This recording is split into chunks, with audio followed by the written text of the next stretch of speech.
Mas mungkin bisa memberikan tanggapan awal soal kedatangan ke gedung DPR hari ini. Siap, terima kasih. Selamat sore teman-teman media atas kehadirannya di depan gedung DPR RI di Jakarta. Saya informasikan kedatangan masyarakat yang tergabung dalam Aliansi Masyarakat Pati Bersatu itu bentuk solidaritas ya, dukungan kepada kawan-kawan dari Jabodetabek yang viral di media sosial bahwa tanggal 27 Agustus akan melakukan penyampaian pendapat di muka umum ya di depan gedung DPR RI di Jakarta dengan dua tuntutan. Satu, segera sahkan RUU perampasan aset koruptor dan hukum mati koruptor, yang mana dua aspirasi tersebut juga sama dengan kegiatan kami di DPRD Kabupaten Pati pada tanggal berapa? Lupa sih, tanggal 13 Agustus. 13 Agustus di depan DPRD Kabupaten Pati yang tuntutannya sama ya dengan kawan-kawan di Jabodetabek, yaitu sahkan RUU perampasan aset koruptor dan hukum mati koruptor. Berdasarkan audisi dengan DPRD Kabupaten Pati bahwa pengesahan RUU tersebut itu kewenangan dari pusat. Dan berdasarkan dari audisi tersebut dan kita bertemu di media sosial dengan kawan-kawan di Jabodetabek, akhirnya kita sepakat untuk datang ke Jakarta mendukung aksi teman-teman tanggal 27 Agustus. Selain itu, kami datang ke sini juga ya memenuhi undangan Ibu Puan Maharani yang kemarin di media sosial menyampaikan bahwa pengesahan RUU perampasan aset koruptor mendukung masukan dari masyarakat, menunggu masukan dari masyarakat.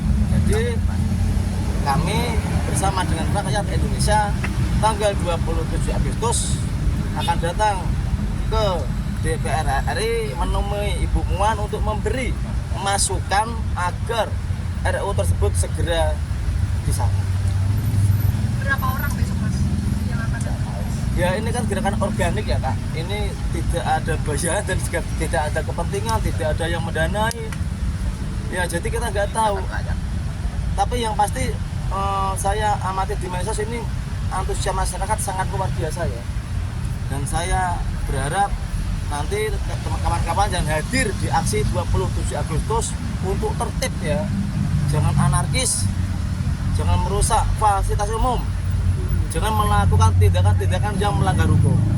Mari kita kawal aspirasi rakyat Indonesia ini dengan tertib, aman dan damai. Karena kita sudah sepakat dengan kawan-kawan bahwa kami hadir di Jakarta ini adalah mengawal aspirasi masyarakat Indonesia. Tidak ada niatan untuk membuat kerusuhan dan sebagainya. Bagaimana Anda menjamin soal tidak ada perlakuan anarkis atau kerusuhan pada banyak kelompok nanti ikut? Seperti Anda bilang tadi kan banyak yang antusias ikut. Apa jaminannya pada masyarakat yang juga akan beraktivitas di hari Kamis itu? Ya, nanti saya berharap untuk aparat keamanan tegas ya. Ketika ada gejala-gejala provokasi untuk segera ditangkap dan diamankan. Mas, pagi ini ada kelompok masyarakat, perwakilan masyarakat Pati juga yang sudah datang ke DPR dan ditemui oleh pimpinan DPR tadi. Tanggapan Anda seperti apa? Ya jelas itu bukan dari Aliansi Masyarakat Pati Bersatu yang sudah ada di sini pada tanggal 21 Agustus. Itu bukan bagian dari kami, tidak ada koordinasi. Mereka datang secara tiba-tiba. Mas, kita nggak kenal mereka. Tapi tadi di dalam disebutkan yang perwakilan di dalam itu bilang kalau ada aksi ini tuh membuat investor di Pati gitu pada kabur gitu, pada takut. Saya kira enggak ya. Di tempat saya sendiri ada 3 pabrik baru ya. Di lingkungan saya sendiri kondusif. Ada pabrik tisu, ada pabrik sepatu, ada pabrik alat kesehatan. Jadi kalau gerakan kami itu mengganggu investasi, itu narasi yang tidak benar. Itu adalah memajukan kami ya. Ya, Mas, Mereka kan datang menemui pimpinan DPR hari ini, masyarakat Pati yang lain itu yang Anda sebut tadi. Apakah Anda tidak mencoba melakukan hal yang sama ketimbang melakukan dengan banyak orang pada tanggal 27 nanti?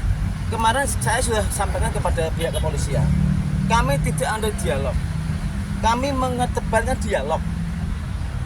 Setelah kami buka posko, kalau dari teman-teman DPR RI mengundang kami dialog, kami hadir.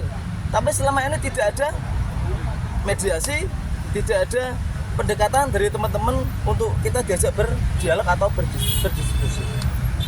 Nah Mas, dari besok tanggal 27 itu kan kira-kira Mas yang mungkin sudah menghubungi ataupun orang-orang dari mana saja sih Mas kira-kira yang mendatang? Apakah pure dari Pati, Jawa Tengah atau dari seluruh Indonesia 80% lah untuk wilayah. mereka ngabarin Mas atau? Iya, ngabarin ke saya juga datang ke posko.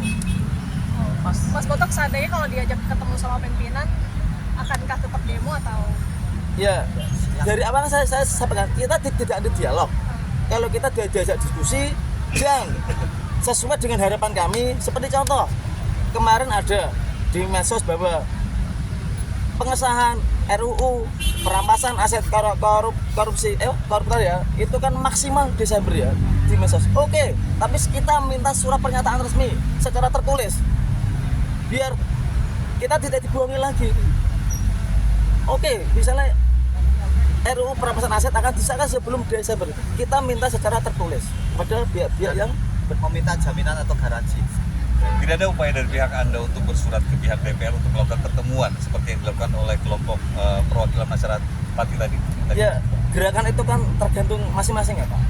Kalau kita kan punya cara lain lah ya.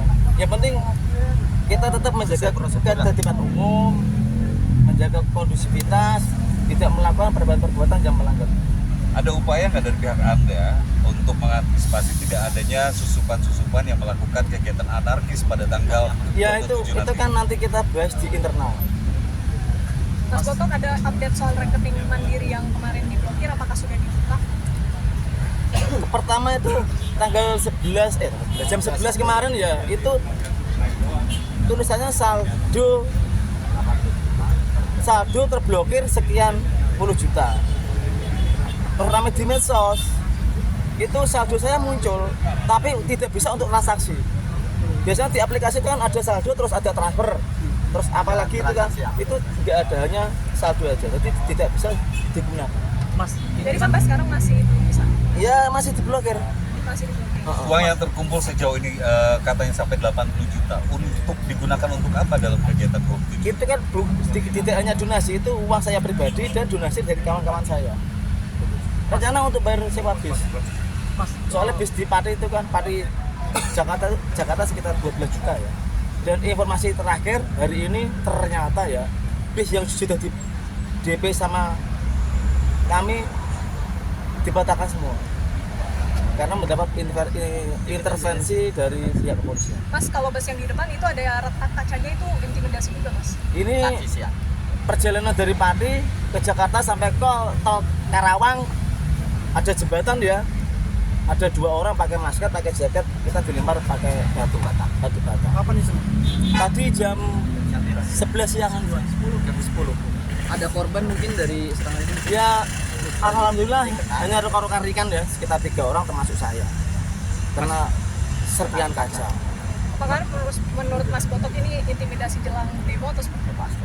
Ya kira-kira seperti itu ya, nanti masyarakat lah yang menilai. Mas ini kan rekening Mas, ini kan ramainya kan baru kemarin. Sebetulnya kalau kronologi detailnya itu per kapan sih Mas diblokirnya?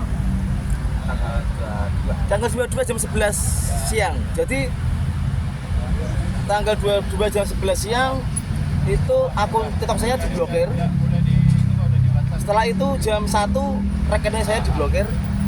Terus jam 3 pagi WA saya hilang. Itu kalau pemblokiran rekening ada pemberitahuan di email atau nomor HP atau gimana? Tidak ada pemberitahuan, tidak ada klarifikasi kepada saya. Mas, ini kan ada beberapa organisasi di Jakarta yang khawatir kalau misalkan aksi yang tanggal 27 itu merupakan aksi provokasi. Nah, itu tanggapan dari MPB itu sendiri seperti apa? Ya saya harap untuk teman-teman yang hadir di aksi 13 Agustus untuk bisa menahan diri ya, tidak terprovokasi, tidak anarkis ya, tidak boleh merusak fasilitas umum, apalagi melakukan tindakan-tindakan yang melanggar hukum. Saya harap petugas keamanan untuk tegas ya, sekali ada terlihat gejala yang memprovokasi untuk segera ditangkap. Mas, mungkin terakhir terkait RUU perampasan aset ini kan mendorong percepatan. Apa yang menjadi fokus dari kelompok dari Pati ini?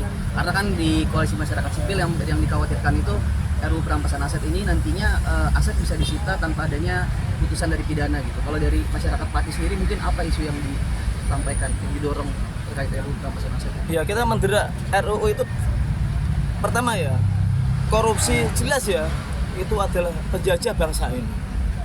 Korupsi ini merusak bangsa, Bang. Kedua, korupsi ini merusak masa depan bangsa. Korupsi membuat masyarakat Indonesia itu menderita, terjadi kesenjangan sosial yang sangat luar biasa. Kalau terkait, misalkan RUU tersebut disalahgunakan oleh oknum-oknum manajer, itu yang menjadi korban kan pejabat. Karena pelaku korupsi itu pejabat, bukan masyarakat kecil. Gitu yuk. Udah ya.